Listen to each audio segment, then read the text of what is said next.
त्या दिवशी सकाळपासूनच वातावरणात एक वेगळाच उदासपणा साचून राहिला होता. आकाशात काळेकुट्ट ढग जमा झाले होते आणि मध्येच एखाद्या वाऱ्याच्या झुळकीसोबत पावसाच्या काही थेंबांची शिंपड व्हायची. सकाळी नेहमीप्रमाणे घाईघाईत आवराआवरी सुरू होती. अमोल, माझे पती, डायनिंग टेबलावर बसून ऑफिसच्या फायली चाळत होते आणि त्यांच्या हातात चहाचा कप होता. लग्न होऊन आज 2 वर्षे झाली होती. आमचा संसार बाहेरून बघणाऱ्याला अगदी सुरळीत आणि सुखी वाटायचा. पण त्या संसाराच्या आत एक शांत, हळुवार पोकळी तयार झाली होती, ज्याची जाणीव बहुधा फक्त मलाच होती. अमोल त्यांच्या कामात प्रचंड व्यस्त असायचे. एका मोठ्या प्रायव्हेट कंपनीत सिनियर मॅनेजर असल्यामुळे त्यांच्या डोक्यावर सतत कसला ना कसला ताण असायचा. सकाळी उठल्यापासून रात्री झोपेपर्यंत त्यांचा वेळ लॅपटॉप्स, कॉल्स आणि मीटिंग्समध्येच निघून जायचा. सोनम, ऐक ना, अमोलने चहाचा शेवटचा घोट घेत म्हटलं. हो बोला, मी किचनमधून बाहेर येत म्हणाले. आज मला क्लायंट मीटिंगसाठी दुसऱ्या शहरात जावं लागतंय. निघतोय मी आत्ता. यायला आज खूप रात्र होईल. कदाचित रात्रीचे 12 किंवा 1 पण वाजू शकतात. तू माझी वाट बघत बसू नकोस. वेळेवर जेवून घे आणि मुख्य दरवाजाची कडी नीट लावून घे. समजलं? त्यांनी आपल्या नेहमीच्या कोरड्या कामाच्या ओघात सूचना दिल्या. अरे, पण आज पाऊस एवढा पडतोय. आज जाणं खूप गरजेचं आहे का? मी थोड्या आशेने विचारलं. म्हणत होतं की आज तरी त्यांना घरी थांबवावं, थोडा वेळ मला द्यावा. अरे सोनम, हे बिझनेस काम आहे. मला जावंच लागेल, असं म्हणत त्यांनी आपली बॅग उचलली. घाईघाईने कपाळावर एक औपचारिक किस केलं आणि ते निघून गेले. दार बंद झाले. त्या बंद दाराच्या आवाजासोबतच घरात पुन्हा एकदा तीच ओळखीची भयानक शांतता पसरली. दिवस हळूहळू पुढे सरकत होते. मी घरातले सगळे काम उरकून घेतले. भांडी, कपडे, झाडलोट सगळं काही वेळेत झालं. पण काम संपली की मन रिकामं व्हायचं आणि ते रिकामंपण मला खाऊन टाकायचं. मी हॉलमधल्या सोफ्यावर बसून टीव्ही चालू केला. चॅनेल्स बदलत राहिले, पण कशातच मन लागत नव्हतं. लग्न झाल्यावर मला वाटलं होतं की आयुष्यात खूप प्रेम असेल, गप्पा असतील, एकत्र घालवलेले सुंदर क्षण असतील. पण प्रत्यक्षात काय होतं? एक मोठं घर, चकचकीत फर्निचर, सगळ्या सोयीसुविधा आणि या सगळ्यात एकटी पडलेली मी. अमोल वाईट नव्हते, पण त्यांच्याकडे माझ्या भावना समजून घ्यायला किंवा माझ्याशी 2 शब्द मनापासून बोलायला वेळच नव्हता. संध्याकाळ झाली. बाहेर अंधार अधिकच दाटून आला आणि पावसाचा जोर वाढला. विजांचा कडकडाट सुरू झाला. खिडकीतून येणारा गार वारा अंगावर शहारे आणत होता. मी स्वतःसाठी 1 कप चहा बनवला आणि खिडकीजवळ उभी राहून बाहेर पाहू लागले. अशा एकाकी संध्याकाळी माणसाला कोणाची तरी सोबत हवीशी वाटते. कोणीतरी असावं ज्याने फक्त विचारावं, तू कशी आहेस? इतक्यात बाहेरच्या मुख्य दरवाजावर हलकी थाप पडली. कॉक कॉक. मी दचकले. यावेळेस कोण असेल? अमोल एवढ्या लवकर तर नक्कीच तर परत येणं शक्य नव्हतं. मी चहाचा कप बाजूला ठेवला, ओढणी व्यवस्थित केली आणि हळूच दरवाजापाशी गेले. कोण आहे? मी आतूनच विचारलं. वहिनी, मी नील. बाहेरून एक परिचित, नम्र आवाज आला. मी एक सुटकेचा श्वास सोडला आणि दरवाजा उघडला. समोर नील उभा होता. नील आमच्या शेजारी राहणारा मुलगा. नुकतीच त्याची ग्रॅज्युएशन संपली होती आणि तो एका ठिकाणी पार्ट टाईम जॉब करत 1-2 कोर्सेस करत होता. दिसायला अगदी साधा, सुटसुटीत, शांत आणि समजस. त्याच्या डोळ्यात नेहमी एक वेगळीच आदरयुक्त चमक असायची. तो जेव्हा जेव्हा भेटायचा अत्यंत आदराने बोलायचा. अरे नील, तू ये ना, काय झालं? मी दरवाजा पूर्ण उघडत हसून विचारलं. नीलच्या हातात एक मोठा तांब्या होता. बाहेर पडणाऱ्या पावसामुळे त्याचे केस थोडे ओले झाले होते आणि त्याच्या तोंडावर एक संकोचलेला भाव होता. ती सोनम वहिनी, नमस्ते. खरं तर खूप संकोच वाटतोय या वेळेला यायला, तो अडखळत म्हणाला. अरे त्यात काय एवढं संकोचाचं? सांग ना, काय काम होतं? ते आमच्याकडे पिण्याचं पाणी संपलंय. आई म्हणाली शेजारच्या वहिनींकडून थोडं पाणी घेऊन ये. आमच्या वेल्डिंगच्या टाकी भरायला अजून 1-2 तास लागतील. त्याने हातातील तांब्या दाखवत निष्पापपणे सांगितलं. अरे देवा, एवढं काय त्यात विचारायचं? पाणीच हवंय ना. ये आत ये. मी बाजूला होत त्याला आत यायला जागा दिली. नील आत आला. तो घरात पाऊल ठेवताच मला एकदम जाणवलं की घरात साचलेली ती जीवघेणी शांतता अचानक गायब झाली होती. त्याच्या असण्यानेच वातावरणात एक वेगळी जिवंतपणाची ऊब पसरली होती. तो हॉलमध्ये उभा राहिला आणि त्याने इकडे तिकडे पाहिलं. घरातली ती शांतता बहुधा त्यालाही जाणवली असावी. मी किचनमध्ये पाणी भरून आणते, तू बस सोफ्यावर, मी म्हणाले. नाही नाही वहिनी, मी पण येतो सोबत, असं म्हणत तो माझ्या मागून किचनच्या दिशेने चालू लागला. त्या क्षणी मला अजिबात अंदाजा नव्हता की फक्त एक तांबे पाणी नेण्यासाठी आलेला हा शेजारचा मुलगा आज माझ्या आयुष्याची, माझ्या भावनांची आणि या शांत रात्रीची दिशा पूर्णपणे बदलून टाकणार होता. नील माझ्या मागे मागे किचनमध्ये आला. किचनचा दिवा थोडा मंद होता. बाहेर पावसाचा अजूनही जोरात कोसळत होता आणि खिडकीच्या काचांवर पाण्याचे थेंब घसरत होते. त्या वातावरणात एक वेगळाच एकांत दाटून आला होता. नील, तू इथे उभा राहा, मी तांब्या भरून देते, मी हसून म्हणाले आणि त्याच्या हातातून तांब्या घेण्यासाठी हात पुढे केला. त्याने तांब्या माझ्याकडे सरकवला. तांब्या पकडताना अगदी अनावधानाने नीलचे पोटे माझ्या हाताच्या तळव्याला स्पर्श करून गेले.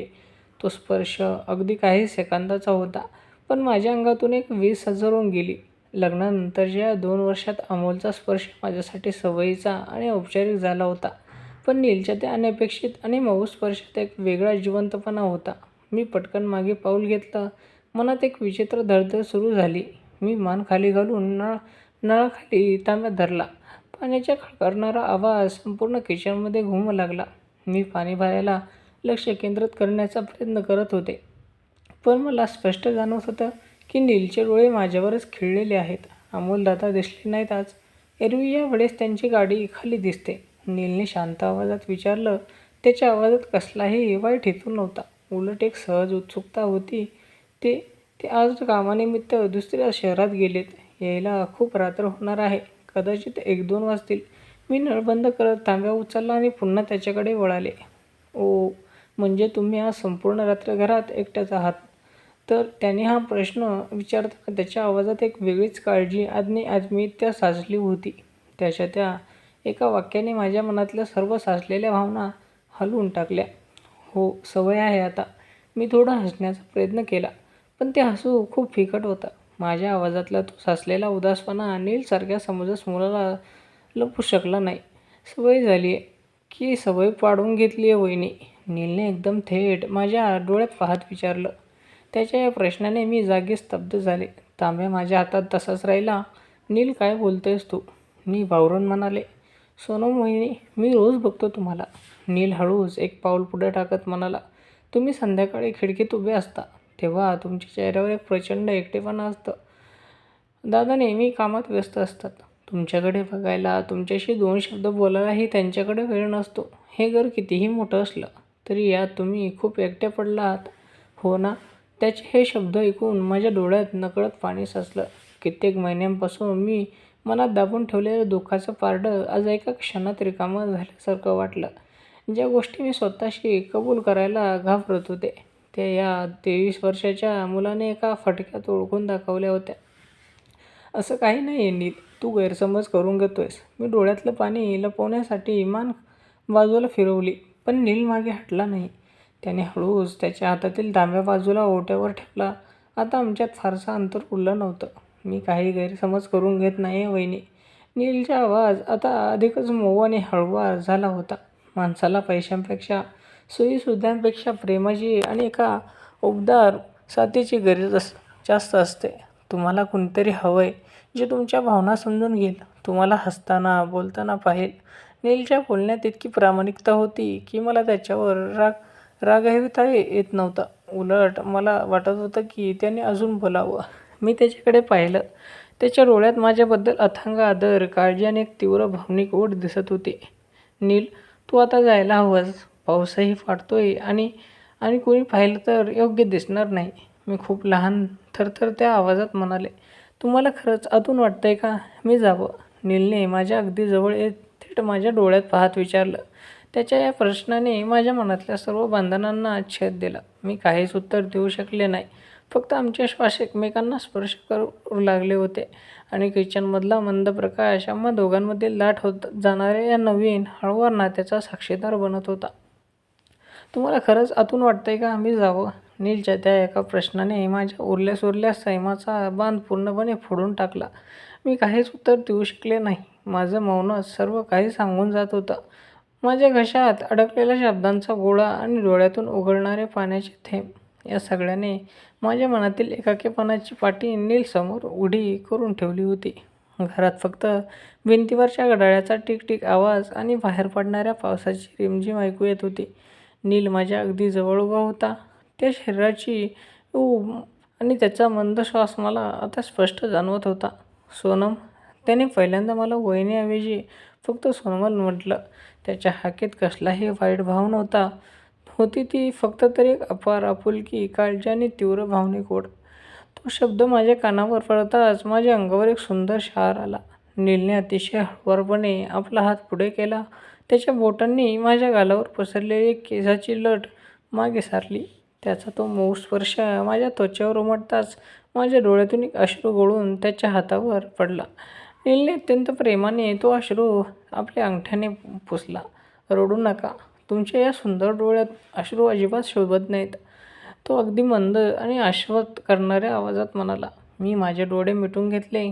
कित्येक महिन्यांपासून किंबहुना वर्षांपासून मी अशा एका स्पर्शासाठी, अशा काळजीवाहू शब्दांसाठी तहानलेले होते. अमोलच्या भविष्यात माझा एक पत्नी म्हणून हक्क होता, पण नीलच्या या स्पर्शात मला एक स्त्री म्हणून माझं अस्तित्व जाणवत होतं. मी डोळे उघडले आणि नीलकडे पाहिलं. त्याच्या डोळ्यात माझ्यासाठी अथांग प्रेमाचा सागर दिसत होता. मी नकळत माझा हात त्याच्या छातीवर ठेवला. त्याची धडधडही माझ्या हृदयासारखीच प्रचंड वेगाने सुरू होती. नीलने मला हळूच आपल्या मिठीत घेतलं. ती मिठी कसल्याही वासनेने भरलेली नव्हती. ती होती दोन एकट्या पडलेल्या जीवांची एकमेकांना दिलेली साथ. त्याची ती उबदार मिठी मला एका सुरक्षित वाटली की मी माझं डोकं त्याच्या छातीवर टेकवलं. कित्येक दिवसांचा साचलेला सर्व ताण, मानसिक थकवा आणि ते जीव घेणे एकटेपण त्या एका मिठीत वाहून जाऊ लागलं होतं. त्याने माझे दोन्ही हात आपल्या हातात घेतले आणि हळूच सोफ्याच्या दिशेने घेऊन गेला. आम्ही दोघे सोफ्यावर शेजारी बसलो होतो. बाहेर पावसाचा जोर अजून वाढला होता. विजांचा लखलखाट खिडकींच्या तावदातून आत येत होता. पण आत आमच्या मनात एक वेगळी शांतता पसरली होती. तुम्हाला माहीत आहे सोनम, मी कित्येक दिवसांपासून तुम्हाला दुरून बघायचो. नील माझ्या हाताची बोटे आपल्या बोटात गुंफत म्हणाला. तुम्ही हसताना जितक्या सुंदर दिसता तितक्याच तुमचा उदास चेहरा मला अस्वस्थ करायचा. मला नेहमी वाटायचं की मी यावं, तुमच्याशी बोलावं, पण संकोच वाटायचा. आज मग कसा आलास?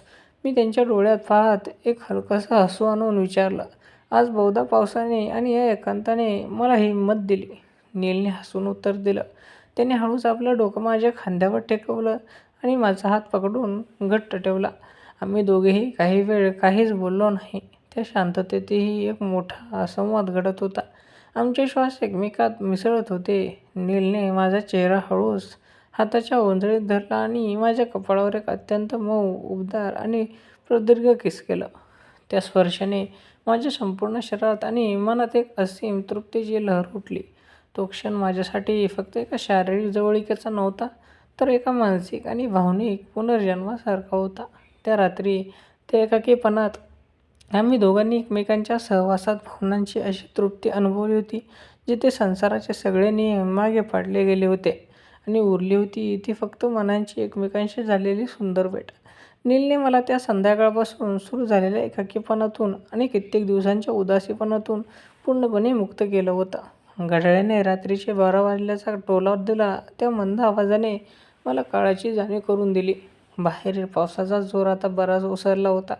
फक्त छतावरून पडणाऱ्या थेंबांचा संथ आवाज येत होता.